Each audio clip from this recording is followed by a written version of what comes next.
So a couple of scams that I've seen is it generally happens on vacant properties. And what they'll do is this. Once we take photography of these homes and it's listed in the multiple listing service or MLS, there's a syndication on those that go out, right? Everybody out there, you guys are familiar with Zillow and Realtor.com and all these third-party syndication companies. So it goes out to these third-party syndication companies. These scammers take the photos offline, download them. They create their own rental listing. Oh, okay. Posing as the homeowner renting out their property. And they'll post these ads on third-party websites, rent.com, Zillow, Craigslist, whatever. Posing as the homeowner, got a great home for rent. Now, usually the cue on these that will catch you, and you'll know it's a scam, is usually the rent is too good to be true, right? Right. So this particular one I'm talking about, this home would have rented for probably about $1,800 to $2,000 a month. I got a call from an agent who was going to show the listing. Said, hey Dave, I'm here to show your property, and he goes, your key in the lockbox isn't working. And there's a car in the driveway, and he goes, I'm looking, he goes, it says vacant on the MLS sheet, but it looks like there's, furniture. Like, what? I was just there, a week ago. All right, well, thanks. Let me check it out. So I drive over, and sure enough, when I get there, there's actually a U-Haul truck backed in the driveway. There's people unloading stuff. Moving into the vacant house. Moving into the vacant house. I'm like, what the heck's going on here? So I pull up, get out. Hey, hey, how you doing? I'm Dave Grant. What's going on here? Oh, we're just moving into our new home. I said, did you know that this home was on the market for sale? He goes, oh, I didn't know that. He goes, I got this guy from Craigslist, and he said he was the owner of the property, and we gave him a deposit and first month's rent, and he gave us the keys. And he took off. Well, so I showed him my paperwork. Here's the listing. Here's the owner. Is this who you rented from? No. Do you have a lease agreement? Well, he said he's going to mail it to us. How much did you pay? He goes, oh, we got a great deal on it. He goes, like $900 a month. I said, doesn't that sound a little bit too good to be true? He goes, oh yeah, it did. I said, unfortunately, but you've been scammed. I said, this home is not for rent, it's for sale. How'd they get into the house? The guy, the scamster actually drilled out the locks on the door.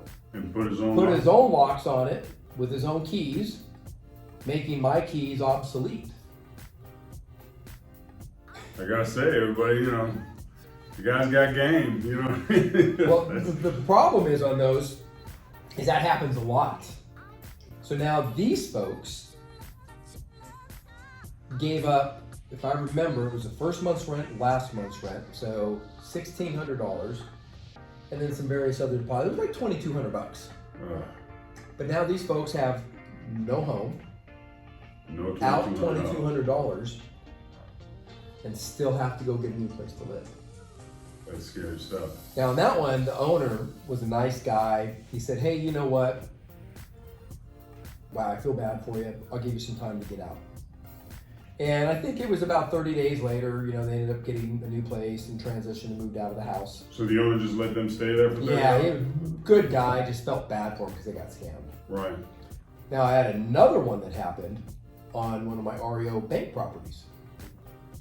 The bank ain't so forgiving, right? So what happened there? So, and then this one, I felt horrible for the guy.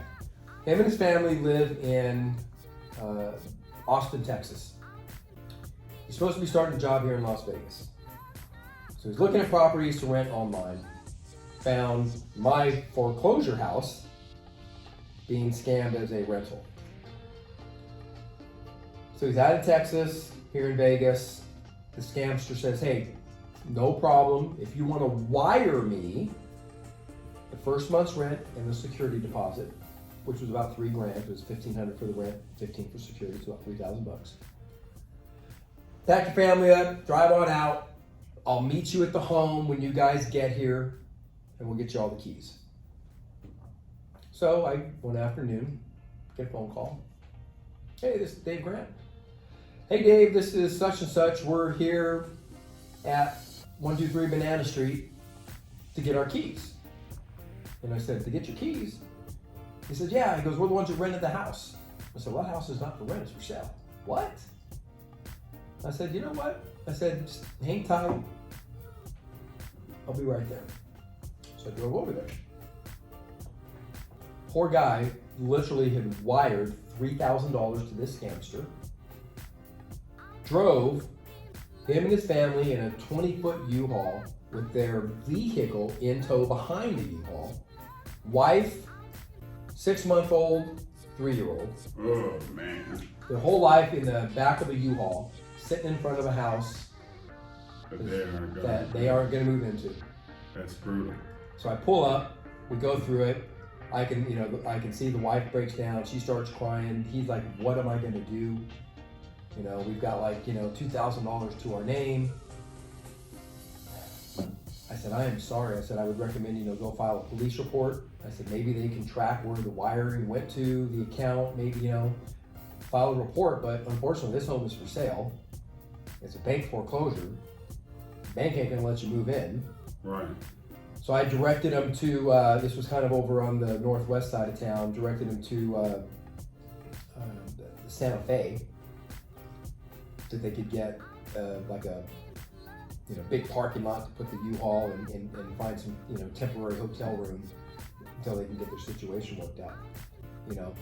But that was a rough one, and one side of me is like, why would you wire $3,000 to somebody on a house sight unseen?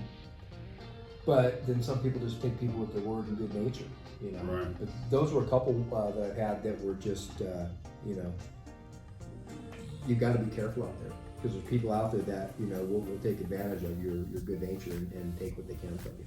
Oh, that's the truth. I mean, identity theft, and even just all the personal crime that's happening, in every major city in America right now. You definitely got to be on the lookout, everybody. Mm-hmm. And the internet just makes it possible, to get scammed 2,000% more. Well, it's kind of the old saying like my dad said, if it sounds too good to be true, it probably is.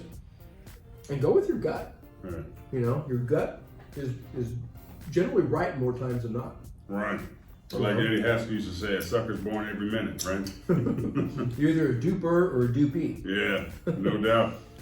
So yeah, those are a couple of the real, doozies that I've seen over the years, Just,